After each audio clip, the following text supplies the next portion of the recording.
What's up, everyone? Welcome back. Happy Friday. Kieran, I see happy Friday. Hopefully you enjoy Sarasota tomorrow against the Twins. Welcome into another edition of the Ryan Ripken Show. I'm not Ryan Ripken. I'm Zach Bollinger, and I'm just going to say it. I'm starting to feel like the substitute teacher who, I'm like, hey, guys, we got a movie today. No classwork. We got a movie today. Here's what the professor left. So that's what we're doing. We got another interview today, but I will say this is one of my favorites, if not my favorite interview that we've done, sitting down when Ryan sat down with Will Clark. If you want to learn about hitting, if you want to know how the best hit the baseball, listen to this interview because it is absolutely incredible. But before we get into the interview, let's go over to our friends over at AutoStream. AutoStream Car Care Center. Say that 10 times fast. $50 off when you mention Ryan Ripken. Hey, summer's coming. Spring's coming. I don't really feel like it all the time right now, but it is on its way. So head on over to our friends at AutoStream Car Care Center to get all you need done with your car and get $50 off. Hey, you have to get something done anyway. Head on over to AutoStream and get $50 off on the Ryan Ripken Show. But after the interview, might have a few talking points, all of that. But without further ado, here is one of our best interviews, personally, I think we've ever done. Here is Ryan sitting down with MLB legend Will Clark. Will Clark, Will the Thrill. Appreciate you taking time. And I always like to start it off with some stories. You didn't spend a lot of time in the minor leagues, but you did have some moments in college baseball. Can you start the story off with us of one that maybe jumps to your mind from your days down in Mississippi State? And I mean, it doesn't matter what level you're on. You always get these funny stories. Baseball just, for whatever reason, brings them out.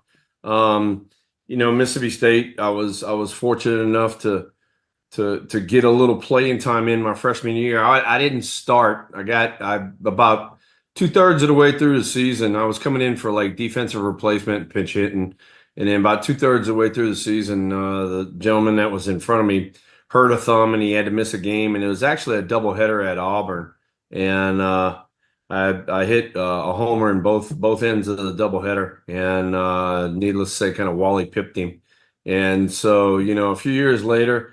One of the beautiful things about being in college at that time was we were able to go try out for the U.S. Olympic team. So that was in '84 in L.A.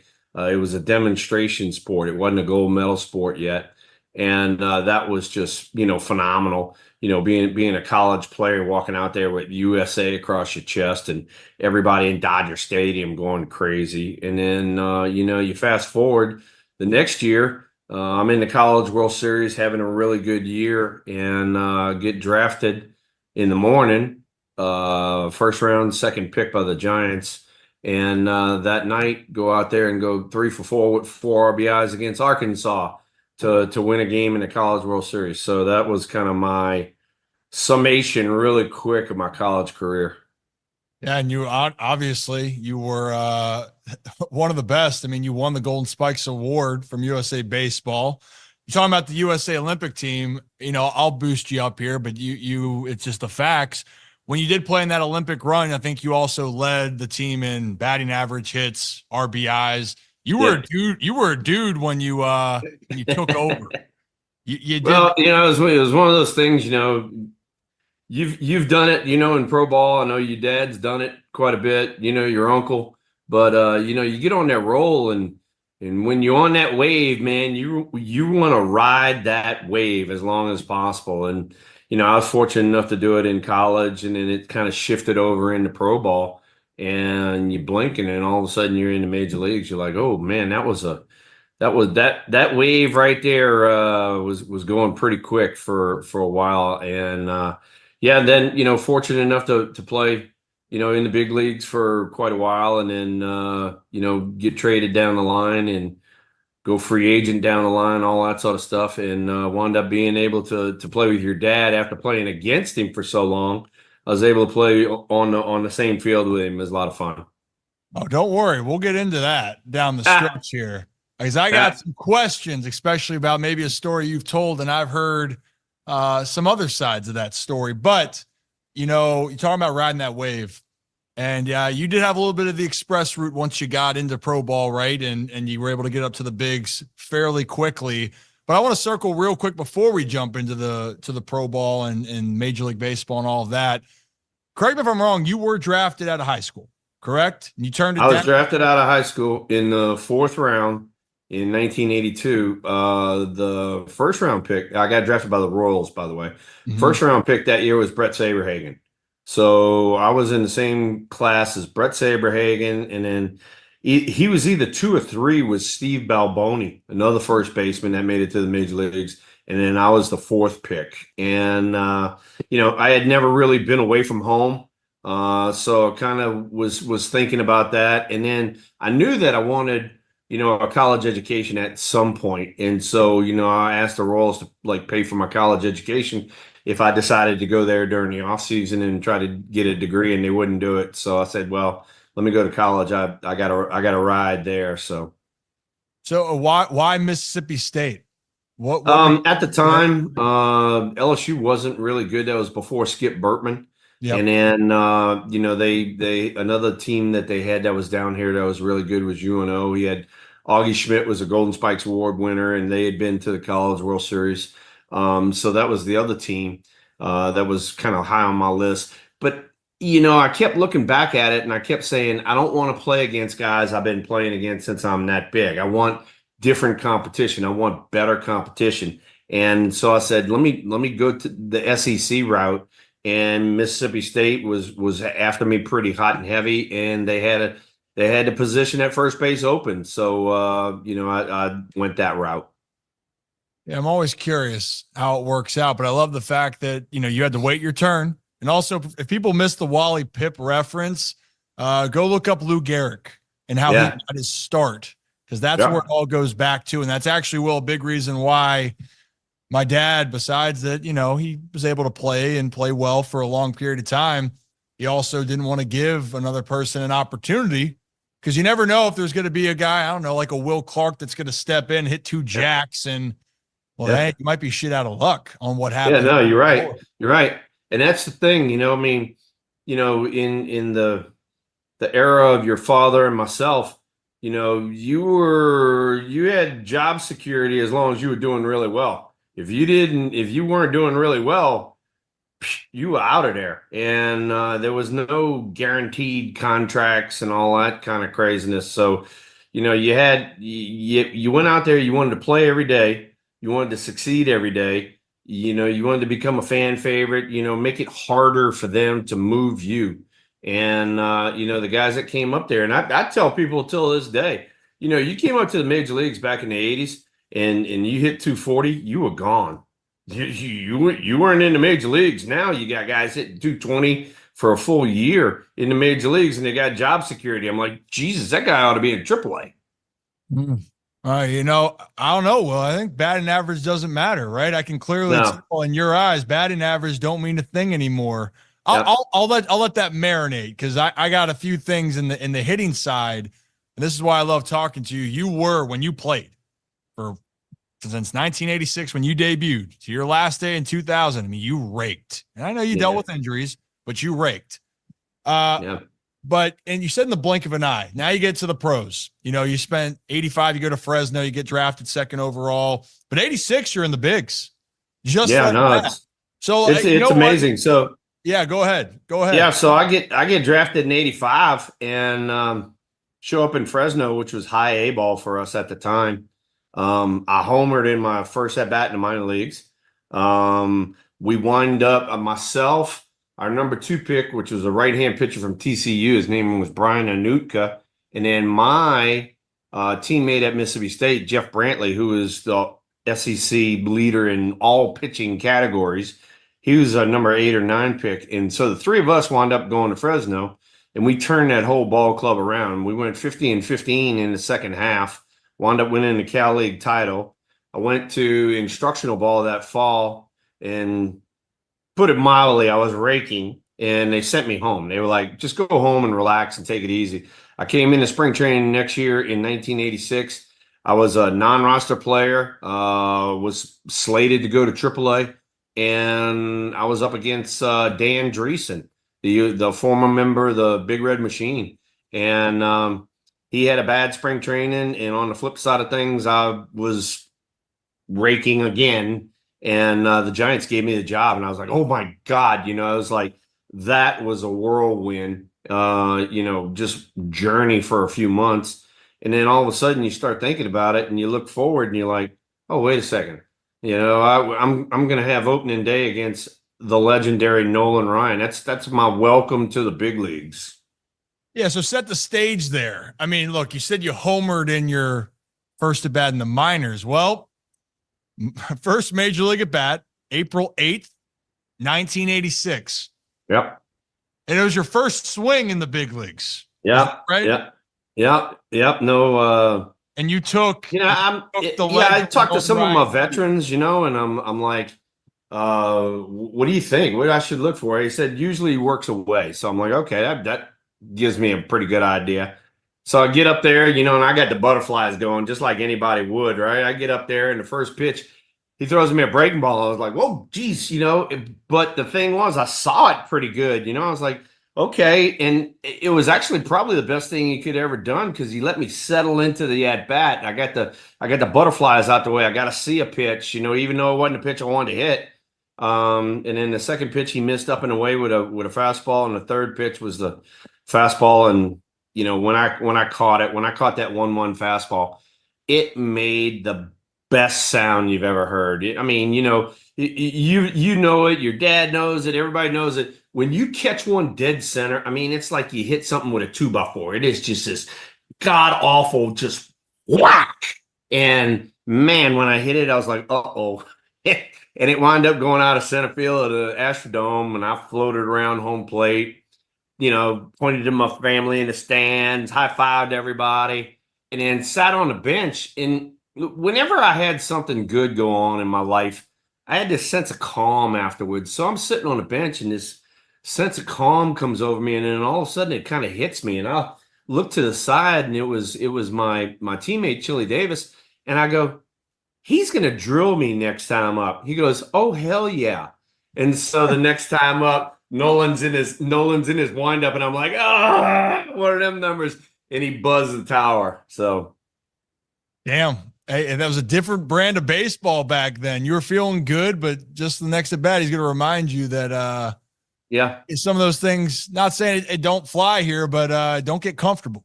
That's right. Hey, look, you're a rookie, and you got me, but I got 20-something years in, and I'm still a big dog, Oh, God. See, that's why I love the history of the game and the different eras. And obviously the era that you played in, by the way, was so exciting to watch.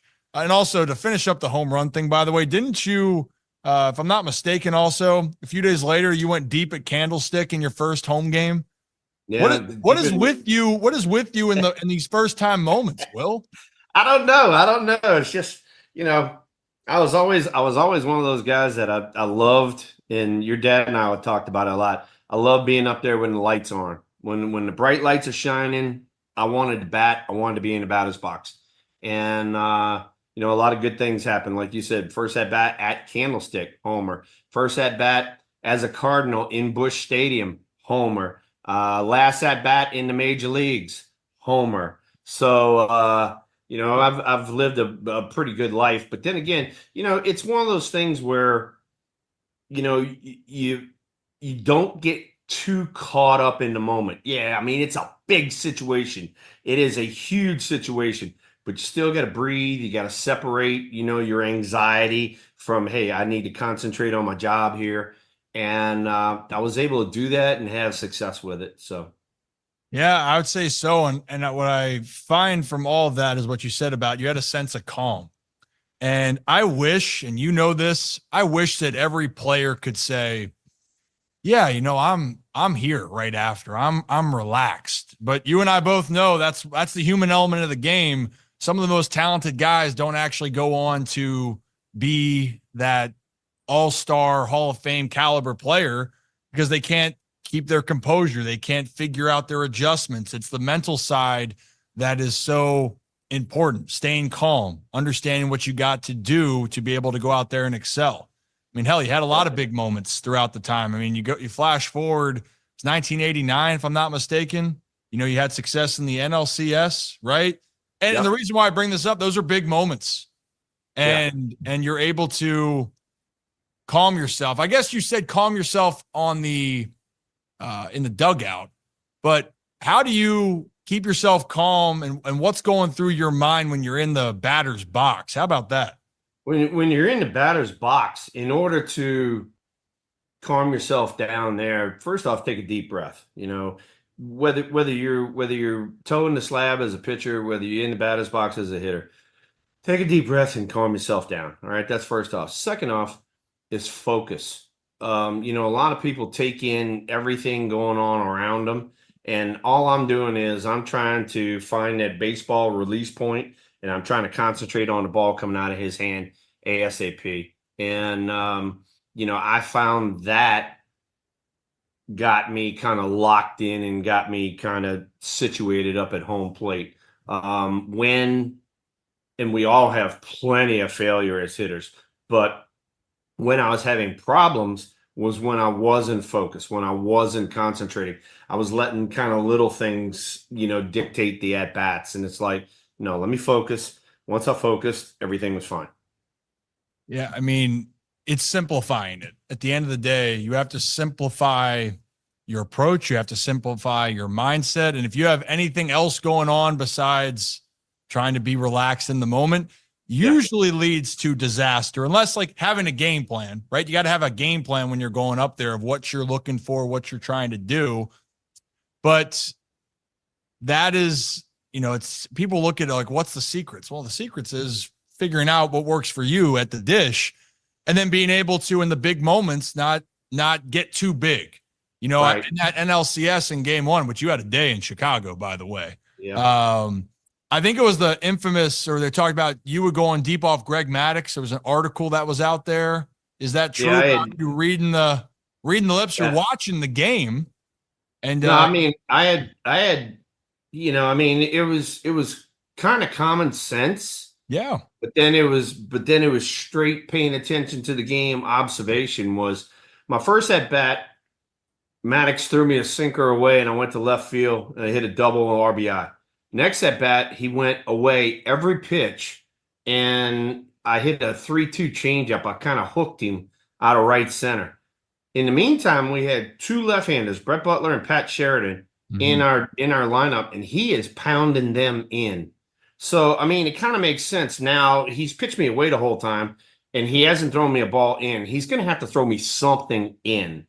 And, you know, I'm sitting there watching him, and Don Zimmer, who is his manager, goes out to the mound, and Maddox, needless to say, is taller than Zimmer, and he's looking right at you know, Zimmer, and he goes, fastball in. And I was like, whoa, you know. And so I'm standing next to Kevin Mitchell, and I looked at him. I go, did you see what he just said? And he goes, no, what did he say? I said, he said fastball in. He said, what you gonna do? I said, I'm gonna back off the plate and look fastball in. And sure enough, first pitch, fastball in, grand slam. You know, it was one of those things where you go, thank God I didn't miss it, but I got the pitch that I was looking for, just because using common sense and observing what's going on in the game. It's like, wait a second, I'm looking out there, and oh shoot, he said it. He said he's coming in, and I didn't tell anybody. Kevin Mitchell wound up telling some of our teammates, who in turn told several members of the media, and then the next year we go to spring training, everybody's putting their glove over their face like that. So I was like, man, if I'd have known that, I wouldn't have told anybody anything. And so you're the one that the trend started of putting the glove over the face, because Yep, it started right there. But you know what? I love that. This is being observant. And in a day and age where people can look at how do you help yourself, watch the game, watch the pitcher. And who knows, he might give you a verbal answer of what's happening, or we talk about they might hold their glove a certain way on tipping pitches. Remember how he pitches you, right? You know, that's the part where later on I want to talk more about hitting and the analytics and, that whole conversation, because I think that that's just, to me, I get fascinated by it. And you know me, I grew up with this background, and there's still a value of watching the game that you can't quantify in my mind in any metric out there. It's just right. the common And sense. you're exactly correct. And, some of the stuff that I try to teach to, some of our younger players and even our major leaguers is, exactly like you said, observe the game. Okay. If, 4 out of 5 pitches, they're going away from you, guess what? You need to look away. Why look for that one pitch in? Look away. That's where the majority of the pitches are going to be. Generally, that's where he's going to make a mistake, is out there, and vice versa. If they're pounding you in, okay, all right, fine. Mhm. Back off the plate. Give yourself a little room in there and hunt a pitch in there. So, being a major leaguer, you try to give yourself the most possibility of success. And for me, it was cutting the plate in half. So instead of covering 17 inches, now I'm covering 8, and I'm either looking away or in. And on top of that, I'm moving around the batter's box to give myself a little bit better swings on that zone that I'm looking for. See, when I talked about keeping it simple, baseball's hard enough. Simplify what your approach is going to be. You control what you want to do. I always felt when I had too many thoughts or I was trying to do too much, the results didn't go the way that I wanted. But if I went up there and had that definitive plan and I executed that, more times than not, I had success. And for you, I like that. Split the plate. You choose what you want to do. And I think a lot of hitters would benefit from understanding, well, again, also that worked for you, but also how to get yourself out of a funk. There's more ways than just going into the cage each time and trying to feel it, which you want to. Yeah. But and then not only that too, everybody thinks now in this day and age, oh, I missed a pitch because my hands weren't here, or I did this, or my feet were too wide. It's all mechanics. No. You missed a pitch because this is the hardest thing to do in professional sports. Hit a round ball with a round bat while it's moving at 90-something miles an hour. All right. It's the toughest thing to do. But people want to be mechanical. And exactly what you just said, it's all about a feel. It is all about a feel. You get up there and you take a swing and you foul a ball straight back, you're all over that pitch. You just missed it, and that's that feel. A lot of times when you're in a funk, it's that foul ball. You go, oh, that was it right there. That was it. I just missed it, but that was the swing, And so, in our day and age, it was a feel. Now it's way more mechanical, and I'm trying to get guys kind of away from that and say, hey, did you feel this when you took that swing? Did you feel that when you took that swing? And so at the end of the day, you can't help them in the batter's box. It's them that has to understand it. And when you're swinging and people are talking about, hey, you got to, if we're talking about mechanics, it doesn't matter if this doesn't connect to this. If you can't compartmentalize that where it makes sense to you and it feels good, it has to feel good. No one ever goes, man, my swing feels like shit and I'm going to have success, right? You have to feel what's going to happen for you to be able to go out there and make the adjustments. Table that for a second, because I want to ask you later on about how do you get out of slumps, or how do you reset your mind that maybe doesn't require, maybe it's a little bit of extracurriculars or maybe off the field that I think is just as important. But you basically went through about everything, I think, in your career, as far as you multi-time All-Star. You had so much success in every place that you went, but you also then had to deal with free agency. Did you like free agency? I know it's way different now, but was that talked about the free agent experience for you? I mean, I wanted to be like your dad. I wanted to be, a guy who'd stayed with one organization his whole time. And, I tried to do that there at the end of my career in San Francisco, and I was not allowed to. I was basically told, go free agent. And so I had to go through that process. And It wasn't fun. You got agents that handle all that sort of stuff, but it's the not knowing, it's the what's going to happen in the future type of thing. And so, I wound up going to Texas. Then a few years later, I went to Baltimore, and then I got traded to St. Louis there at the end of my career. I would much rather be traded than have to go through the free agent market again. It was just pain for me. But once I got wherever I was, that's the team that I dedicated myself to. And so, for me personally, I was fortunate enough to play on the West Coast, the Central, and then the East Coast. And it was a lot of fun.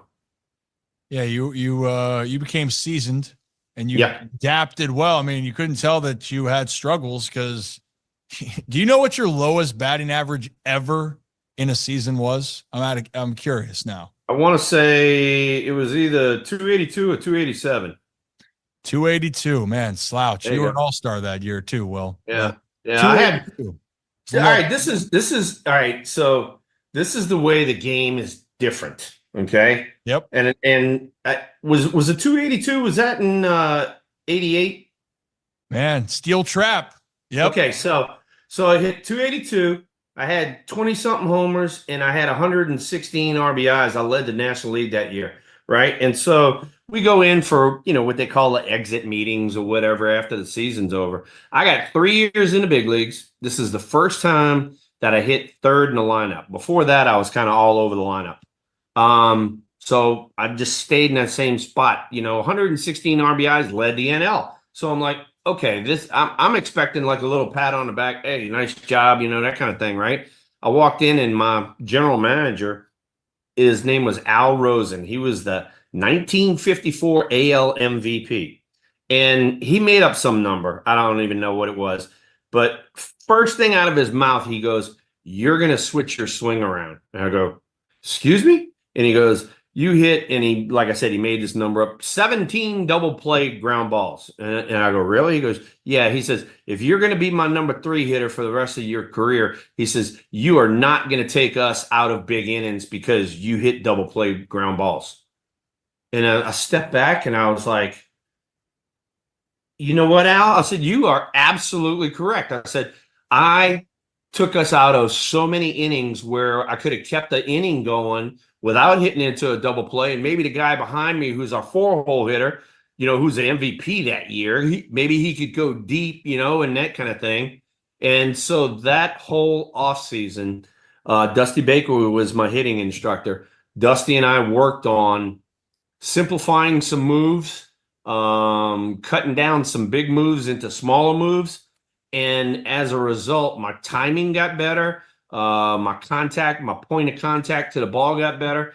And 1989, I had my best year ever in the major leagues. And after that, I walked up to Al Rosen and I told him, I said, "Thank you." And I shook his hand. I said, "Thank you." I said, "You did not let me sit on any laurels last year, and you knew there was more in the tank, and you got it out of me."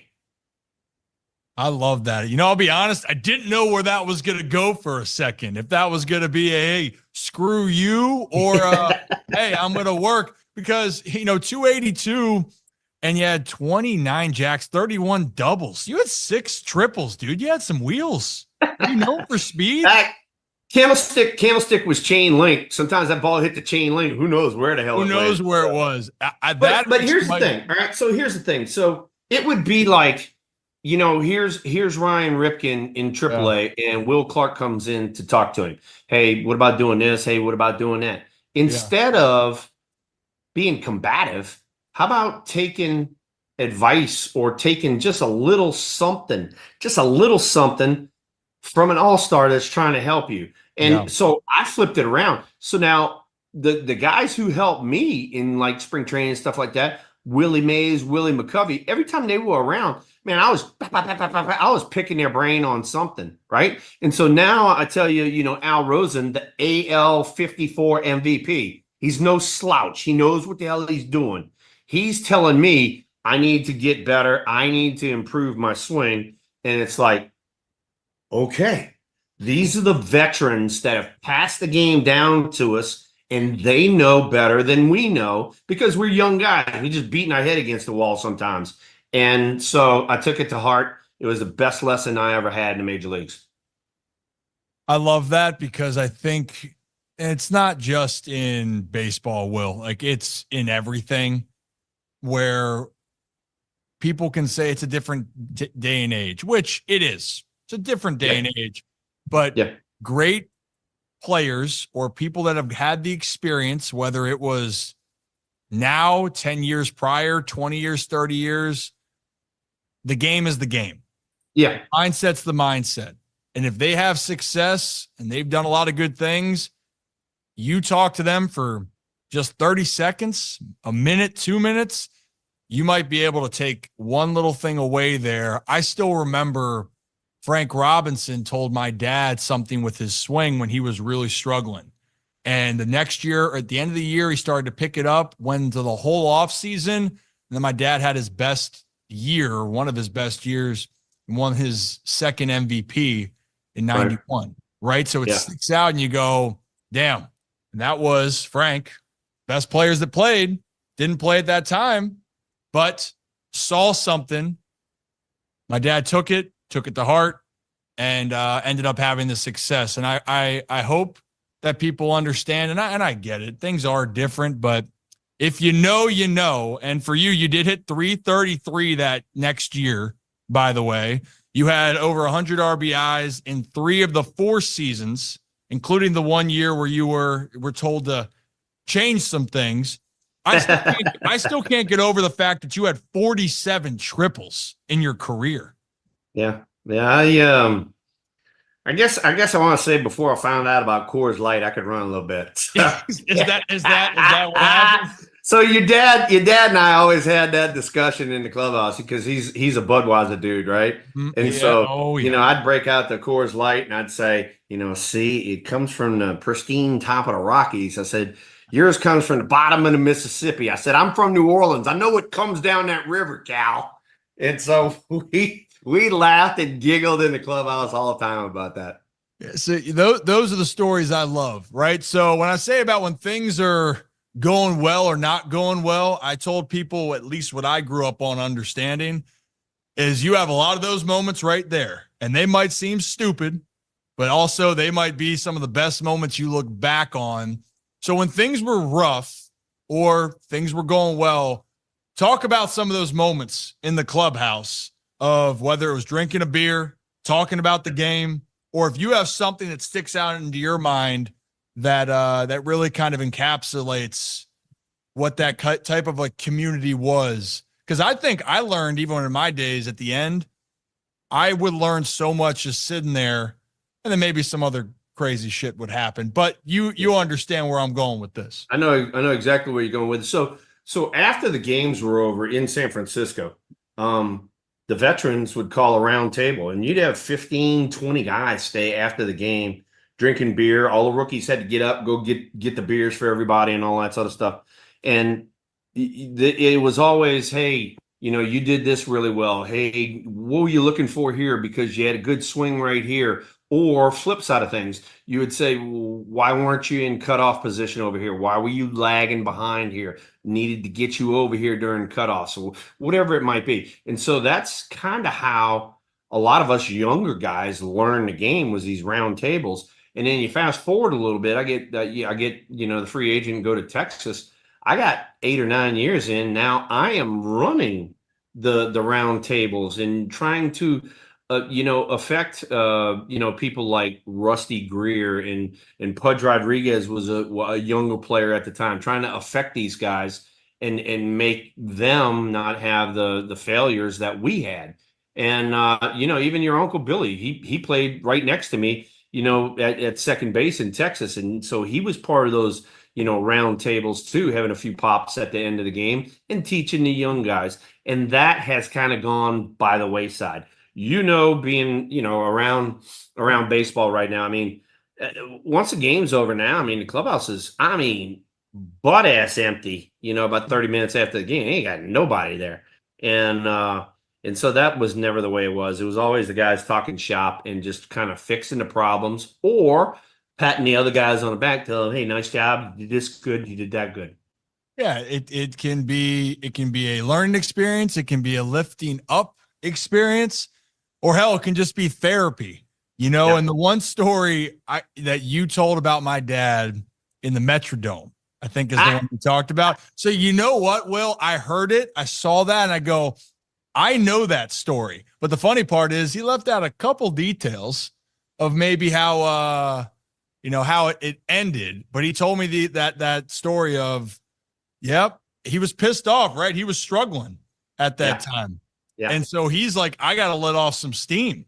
And so you volunteered then to help that process, therapy, so to speak. No, that we put it this way. We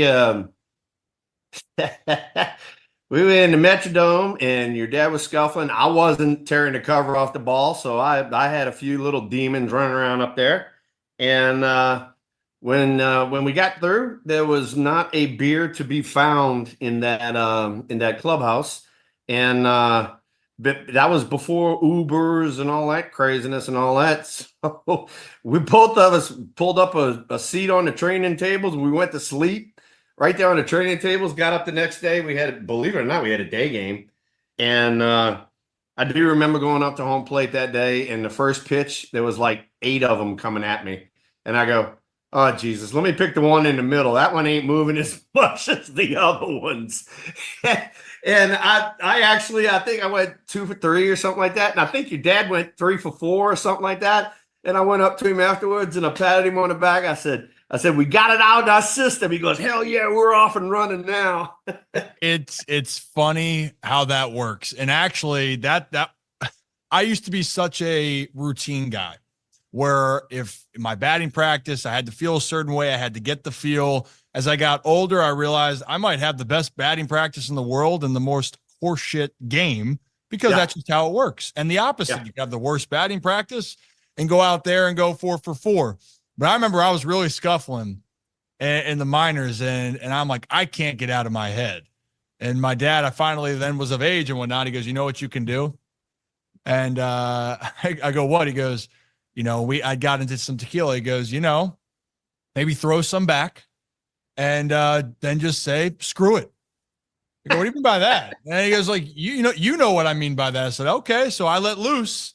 Me and a couple of the guys let loose. And sure enough, I think I had 2 or 3 hits the next day, went on a 5 or 6 game hitting streak, 4 multi-hit games. I went, damn, this thing might be real. And I'm sure you had a few more of those moments throughout your career, Will, right? Oh yeah. We definitely had moments like that. But, I tell the guys now, I mean, I started laughing and giggling because, I'm walking around the clubhouse, with a beer after the games, and they get their smoothies or their shakes or whatever it is, and they look at me and they go, what's up with the beer and all that? I go, well, you can't burn an 0 for 4 with a protein shake, but you can with a bunch of these.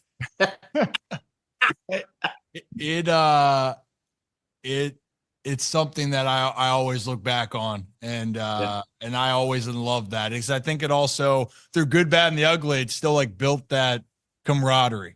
And that's something that you talked about, and you had that. I mean, 15 years in the big leagues, Will? 86 to 2000. Your career 303. Is that right? Something like that.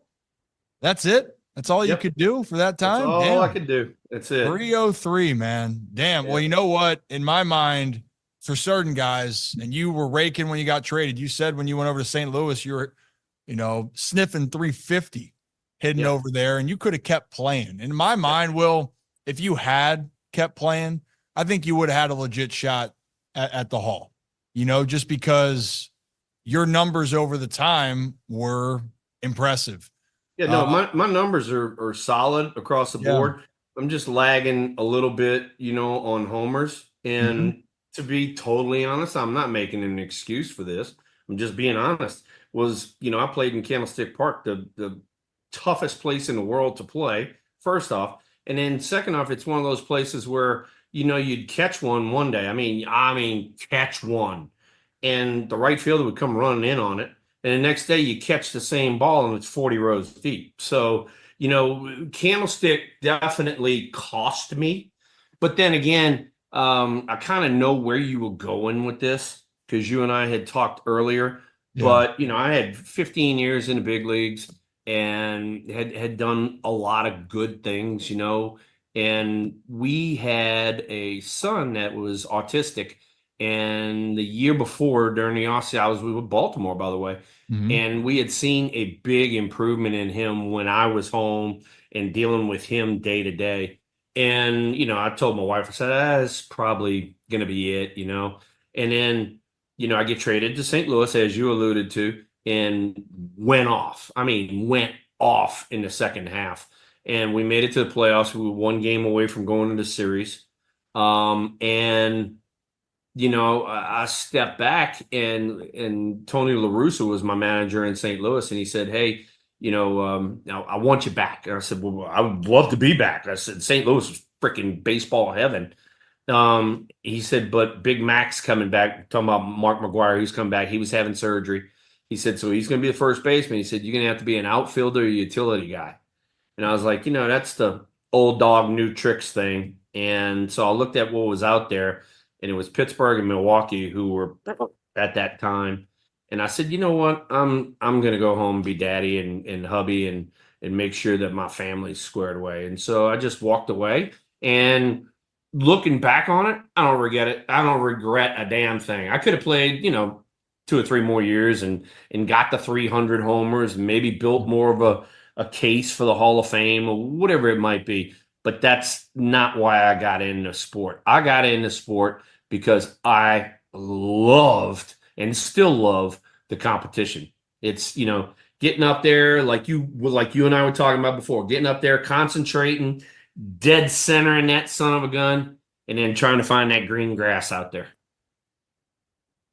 When I look at that, and people, and maybe I was skewed growing up, right, Will, where I was. And then I learned that, hey, not everyone's dad plays baseball. And everyone's dad's going to go to the Hall of Fame. No, that's not how that works, and he's going to play with the same team for 21 years. Like, he said all the wrong examples for me, Will.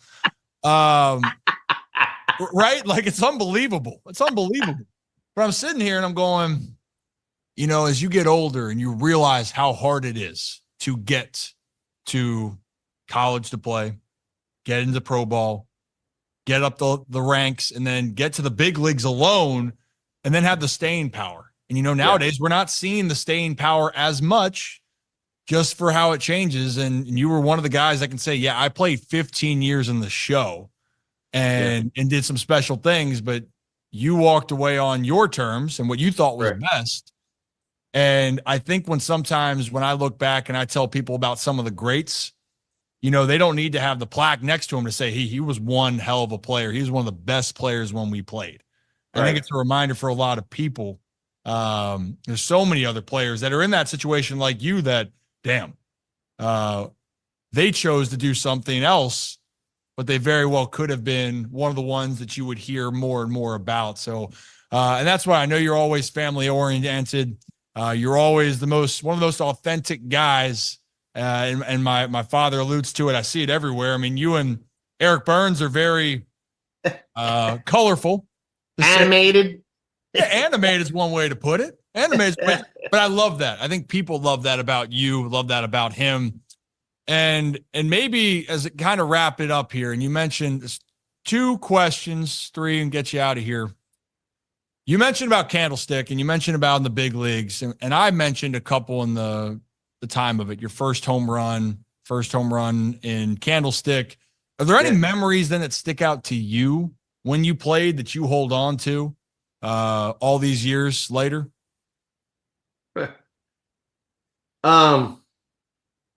I mean, you can't. First off, you can't top your first at bat in the major leagues and hitting a homer off of Nolan. I mean, that's fairy tale stuff. So, but then you fast forward a little bit in '89 in the NLCS. Bases loaded, 2 outs, and it was the 8th. But normally when you're in the backyard playing wiffle ball, it's 2 outs, bottom of the 9th. To win the World Series, and I was able to live that. I was able to go up there get the base hit, put us into the World Series. And those are the kind of memories that I take away from the sport. But then not only that, it's just, I talked about it before. And to be successful in this game, and you and your dad know this as well, but to be successful in this game, you have to have a thick skin, first off, and you have to have a very short memory. Because if you go up there and you do everything absolutely perfectly correct, and you dead center one, and the second baseman standing right there, you're like, what did I do wrong when I'm walking back to the dugout? What did I do wrong? Nothing. That's the sport. That is, why, you always say, and your dad said it all the time. We talked about it. I mean, I talked about it left and right. Don't piss off the baseball gods. You piss off the baseball gods, and that luck goes the other way.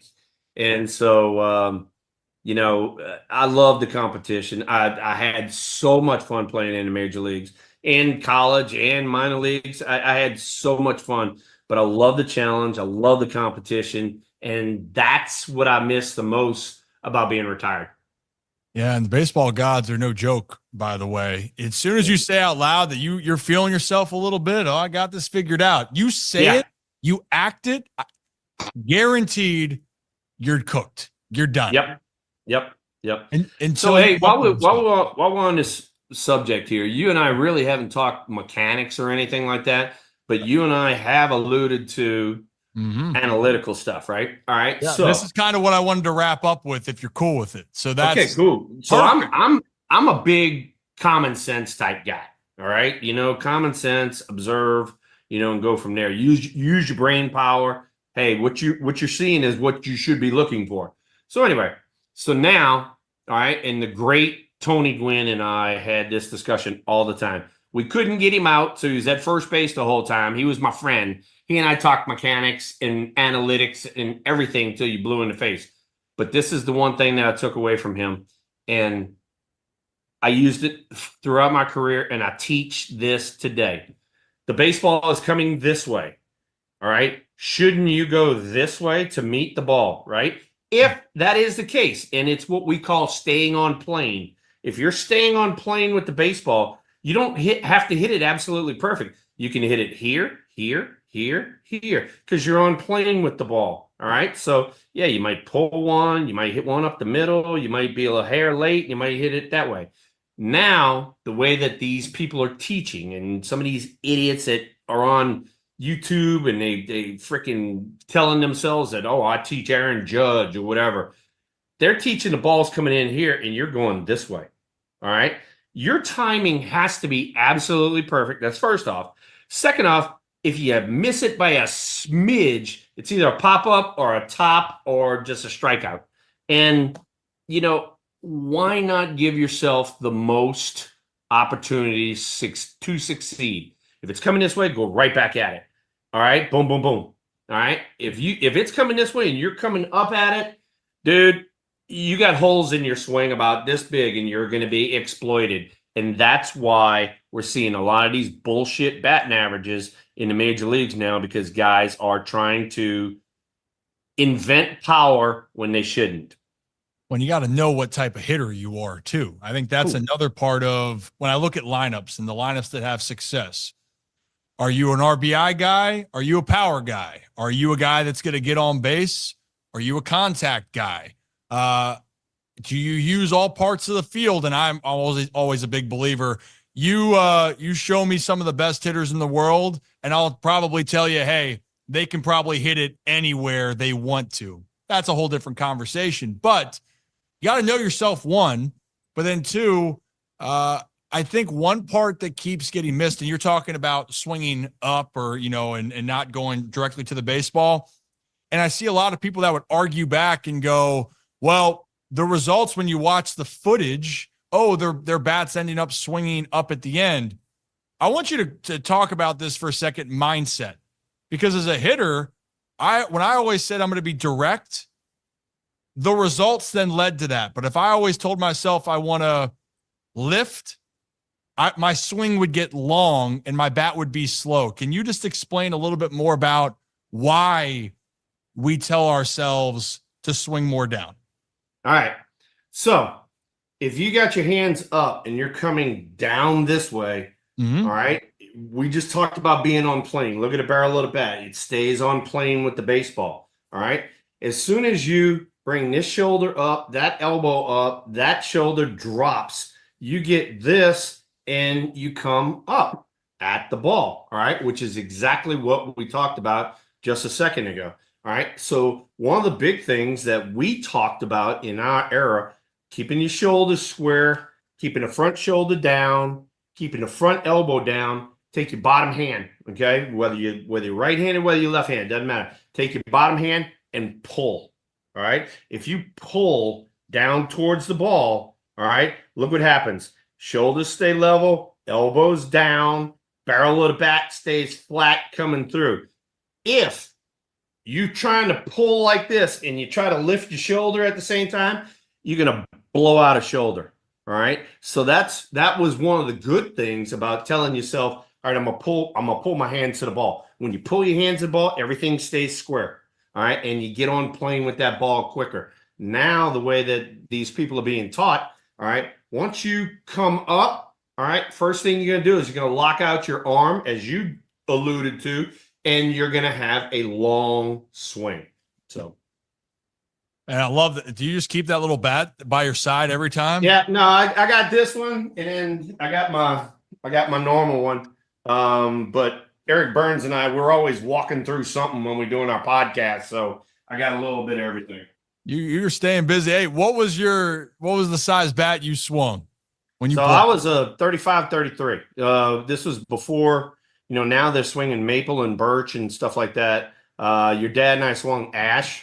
And you had to go up in weight to get like really good wood. And so I swung a 35-33.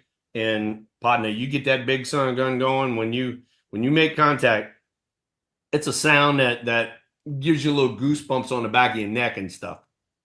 That's what I grew up with understanding. My dad swung a big bat, 35-33 as well. Sometimes could be a 35-32.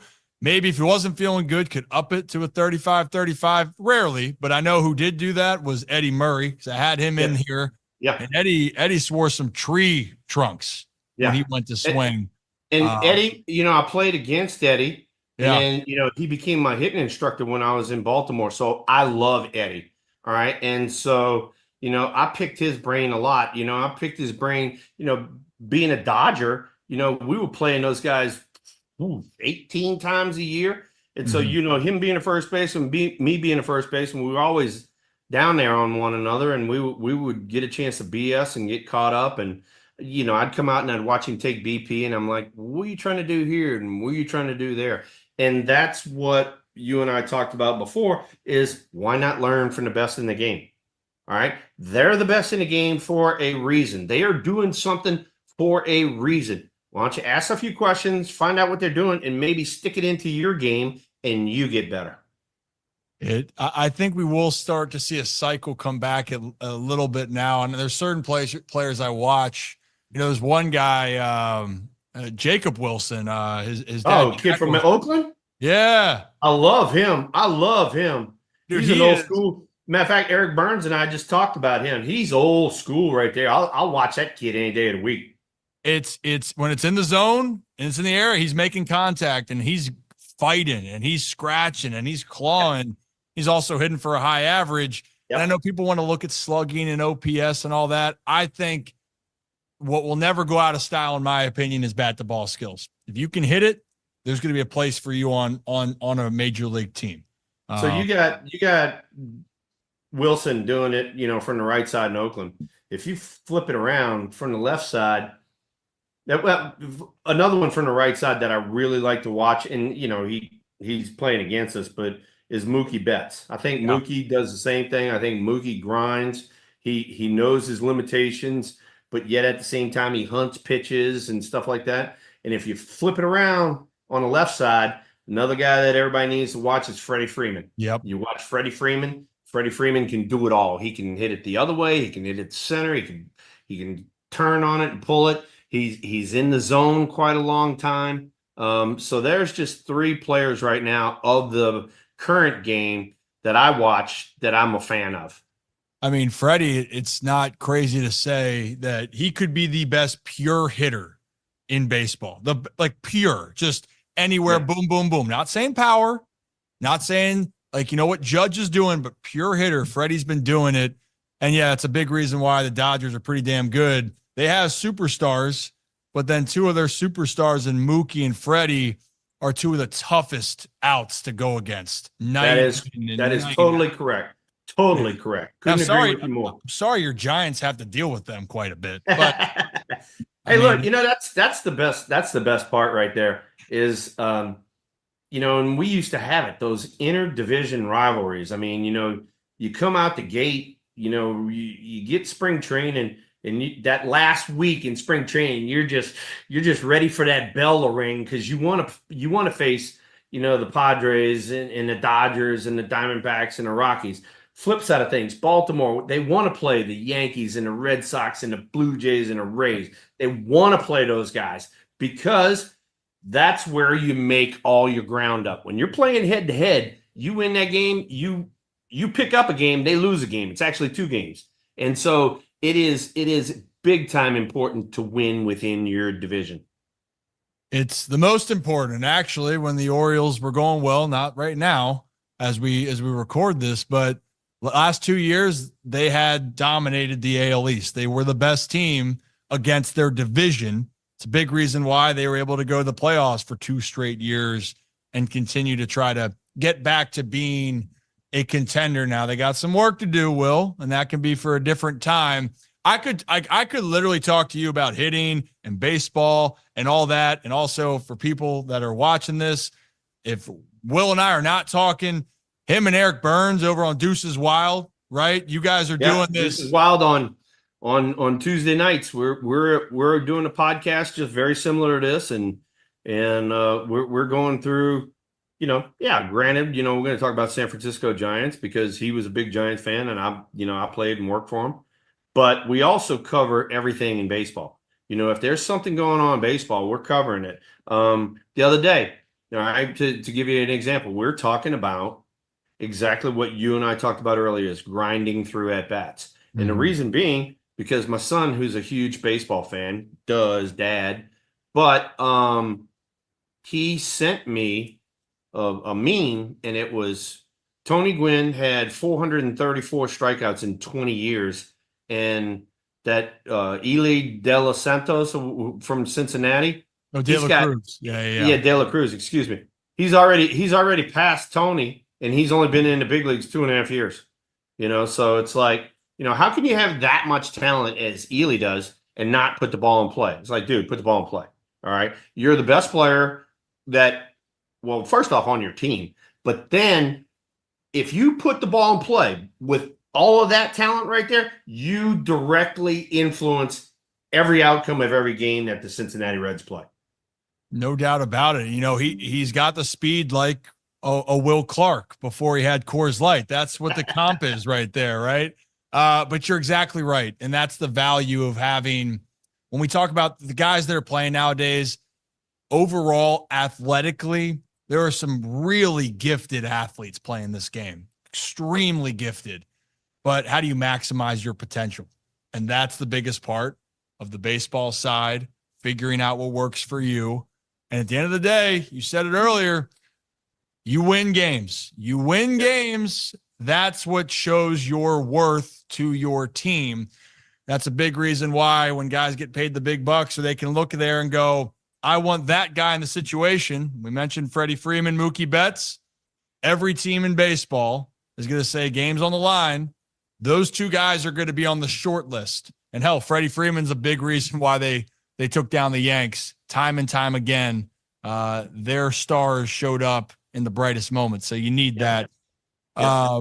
Will, anything else before I let you, we'll end it there, but anything that you want else plug besides Deuces Wild and you I appreciate you plugging it for me, but just the fact that this was fun. This was talking old school baseball and talking, that we used to do sitting in the clubhouse having a beer. And, for your audience that's going to be listening to this, This is how your dad grew up. This is how I grew up in the major leagues. This is how you grew up, coming through pro ball. And, when you are a baseball player, all right, and it doesn't matter whether you're a pitcher or whether you're a hitter, okay?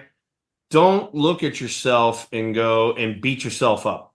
All right. Don't beat yourself up. Hey, I'm not doing this. I'm not doing that. I'm not doing this.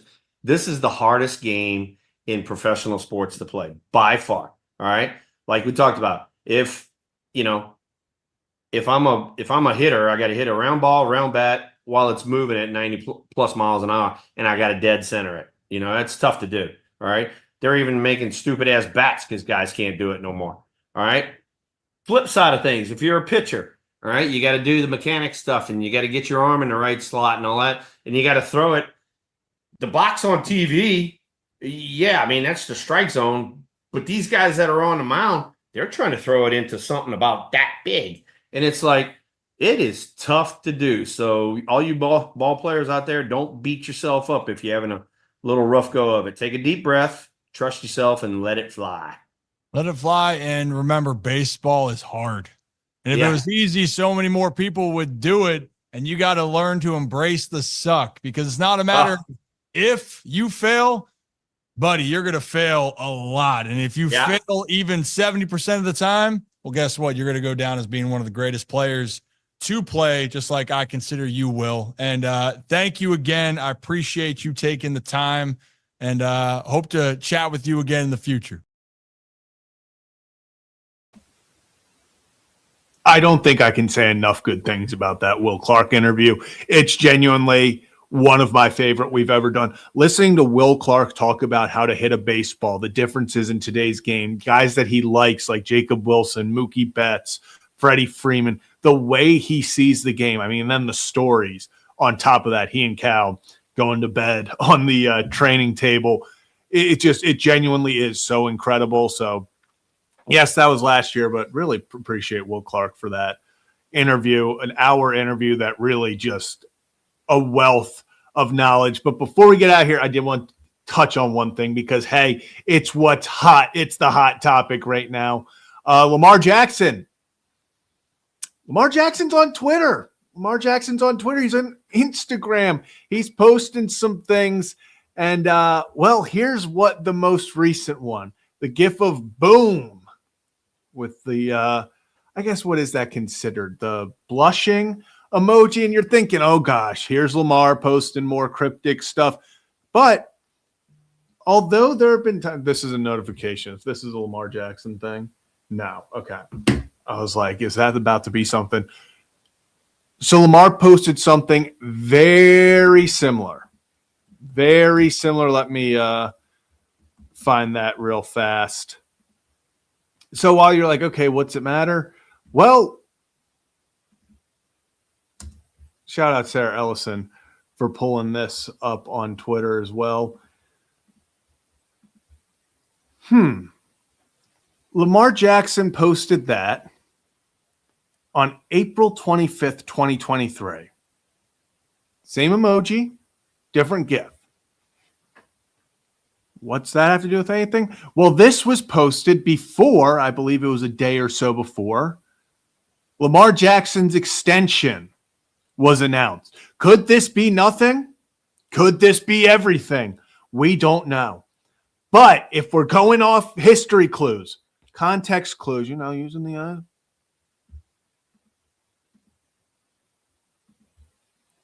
something could be happening. Something could be happening. We will see what that is over the next 24-ish hours, starting Monday when free agency is really kicking off, the tampering period and all of that. We're going to figure out if this is anything. Can something get done beforehand? Could this be Tyler Linderbaum's coming back? Let me put the actual GIF up. Is this Tyler Linderbaum's coming back? Is this he's got the extension done that would save over $40 million against the cap this year? That would be a lot of fun to play with. Max Crosby, maybe? Who knows?